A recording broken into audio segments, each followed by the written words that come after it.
L'article 1er est adopté. Après l'article 1er, l'amendement 135 rectifié bis, Monsieur Hervé. Oui, Monsieur le Président, Madame la Ministre, mes chers collègues, je voudrais ce soir vous parler d'un territoire qui, comme l'Alsace, se situe dans la Lotharingie, cette colonne vertébrale de l'Europe, colonne vertébrale économique, culturelle, dans laquelle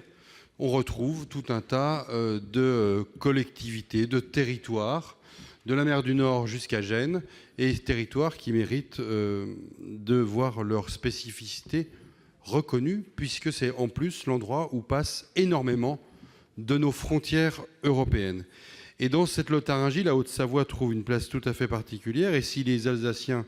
ont été précurseurs, alors il est nécessaire que, dans tout un tas de domaines, la coopération transfrontalière puisse être confiée à un interlocuteur précis,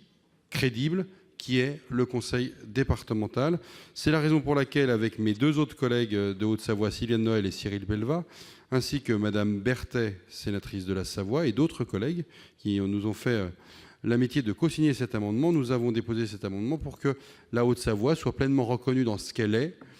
notamment vis-à-vis de la Suisse et de la ville de Genève, qui est une métropole internationale, et de l'Italie et d'une collectivité à statut spécifique du côté italien,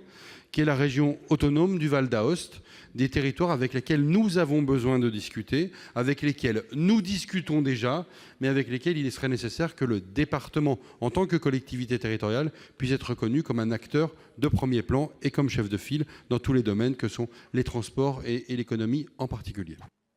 Quel est l'avis de la commission, Madame la rapporteure ? C'est une demande de retrait ou à défaut un avis défavorable, car cet amendement est globalement satisfait par l'amendement que nous avons adopté tout à l'heure de notre collègue Grosdidier, qui étend la possibilité pour tous les départements de solliciter l'application de l'article 1er du projet de loi. Madame la ministre. C'est un avis défavorable. Un avis défavorable. Monsieur Hervé.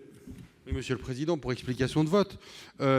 cet amendement a pour objet de nommer la Haute-Savoie, qui est un département frontalier, avec des frontières avec la Suisse et avec l'Italie. Donc, à la différence du Loir-et-Cher, il est bien frontalier et plusieurs frontaliers. En plus de ça, avec un État membre de l'Union européenne, avec lesquels l'Union européenne a des accords tout à fait spécifiques. J'entends la demande de retrait de Madame la rapporteure, et donc je vais retirer cet amendement. J'entends l'avis défavorable de la ministre, et je souhaite dire que je proposerai à Monsieur le Président du Conseil départemental de la Haute-Savoie, s'il le souhaite, et si l'Assemblée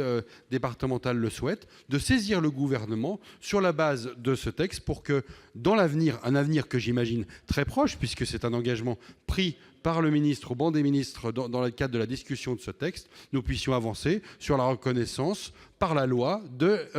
du caractère transfrontalier de notre département et du rôle spécifique que peut jouer le conseil départemental dans ses relations avec les différents États qui nous entourent et des territoires étrangers avec lesquels nous vivons au quotidien.